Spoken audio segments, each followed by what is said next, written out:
आदरणीय बहुजन समाज के परम सम्मानित साथियों, बड़े बुजुर्गों, माताओं, बहनों एवं बच्चों, आप सभी को अनुपम सुल्तानपुरी और साथियों की तरफ से जय भीम, नमो बुद्धाय, जय भारत। बड़े भाई, पूरे देश में ही नहीं बल्कि पूरे विश्व में बाबा साहब याद किए जाते हैं और याद करना भी चाहिए, क्योंकि बाबा साहब ने ऐसा काम किया कि आज हमारी आपकी मजबूरी है कि बाबा साहब का नाम लेना ही पड़ेगा। पूरे देश में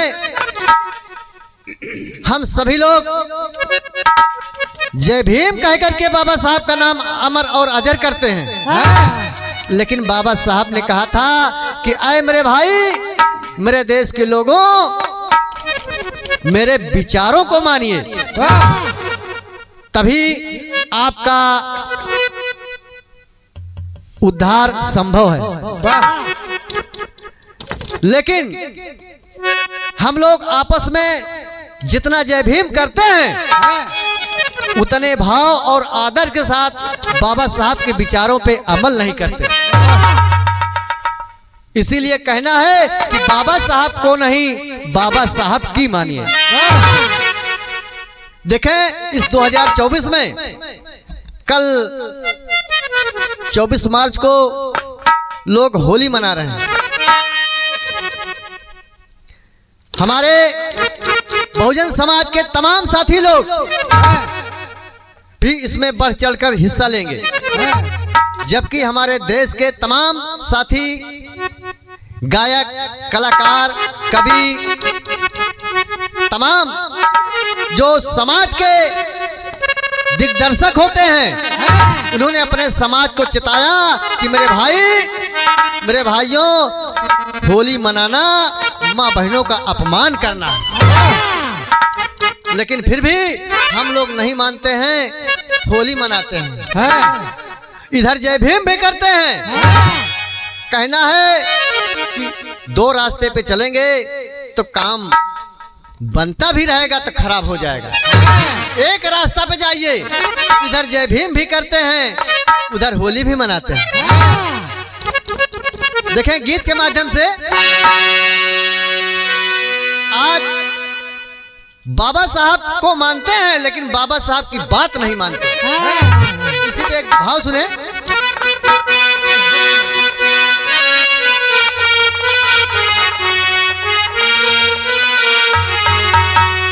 अरे भीम जी का बतिया भुलाए ये बहुजन, भीम जी का बतिया भुलाए।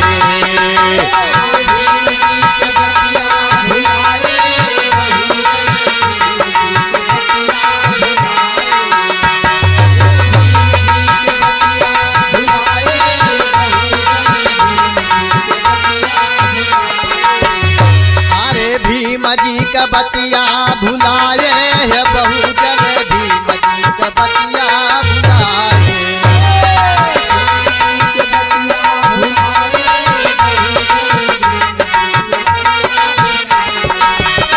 अरे भीम जी का बतिया,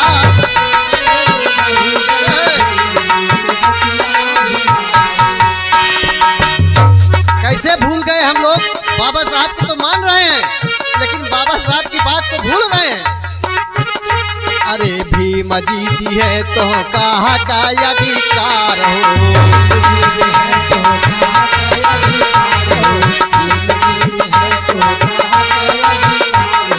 हक अधिकार दिए, हक अधिकार हो।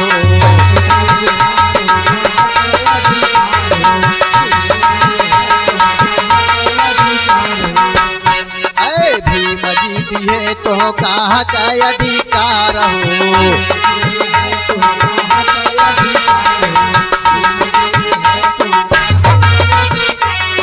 खोल दिए शिक्षा का बंद सब द्वार हो।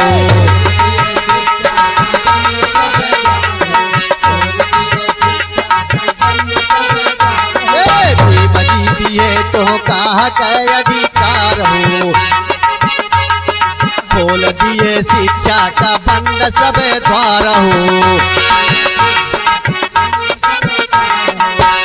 अरे तबहू समझ नहीं आए, अरे तबहू समझ नहीं आए, बहुजन भीम जी का बतिया बुलाए।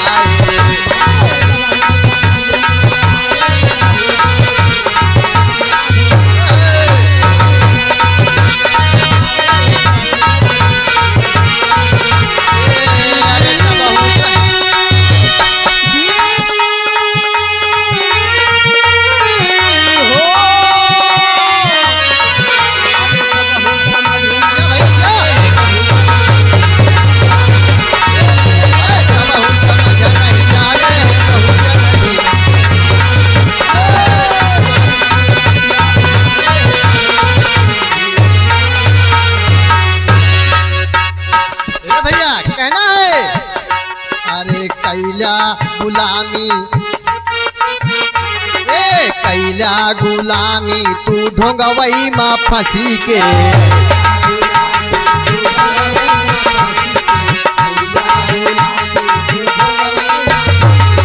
ढोंगवई माँ फंस के, तू ढोंगवई माँ फंसी के।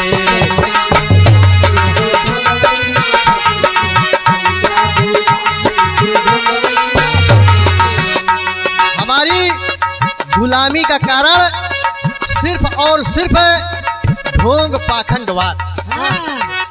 अगर पाखंडवाद दूर हो जाए तो हमारी गुलामी दूर हो जाए। इसलिए कहना है, अरे कैला गुलामी तू ढोंगवई माँ फंसी के।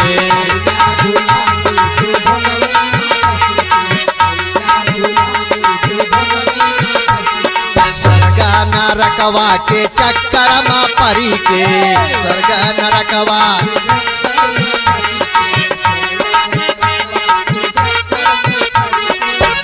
अरे गोबर या पाथर पूजाए, भला गोबर या पाथर पूजाए, बहुजन भीम जी का बतिया बुलाए।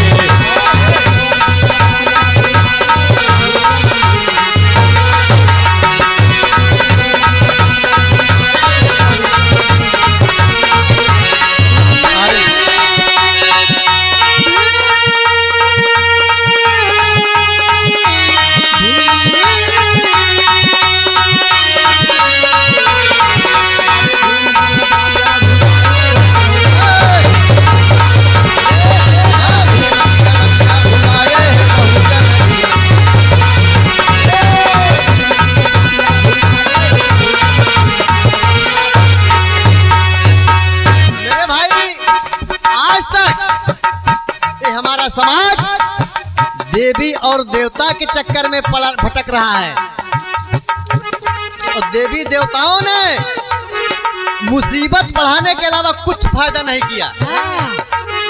फिर भी हमारे समझ में नहीं आ रहा, इसलिए कहना है, देवी और देवता ना करें चमत्कार हो। देवी और देवता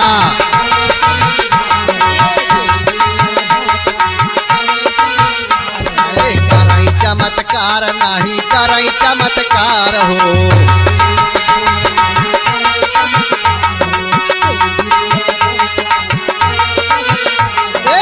नहीं से नरक भवा जीवन तोहार हो।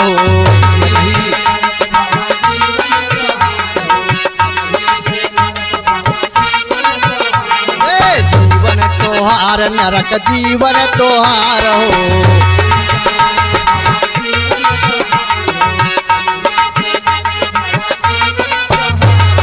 पंडा पुजारी भरमाए, भला पंडा पुजारी भरमाए, बहुजन भीम जी के बतिया बुलाए।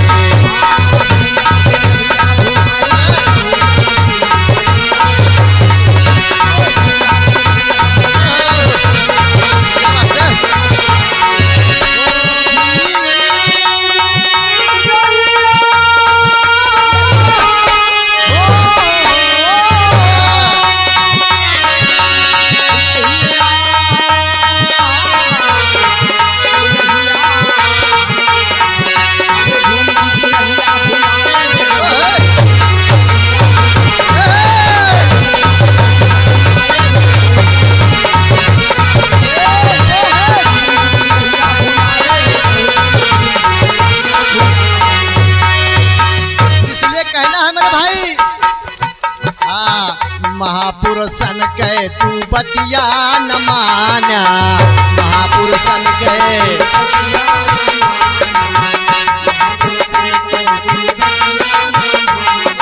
बतिया न माना, तू बतिया न माना।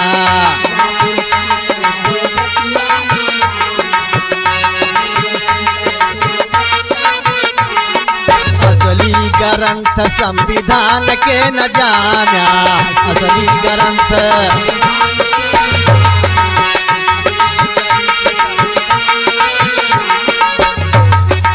आज जिस भाव से जो धर्म जो हमको असमानता में बांधता है उस किताब को हम ज्यादा पढ़ते हैं, और जो ग्रंथ हमको समानता बराबरी दिखाता है उसकी तरफ हम ध्यान ही नहीं देते। इसलिए कहना है अरे असली ग्रंथ के संविधान न जाना, असली ग्रंथ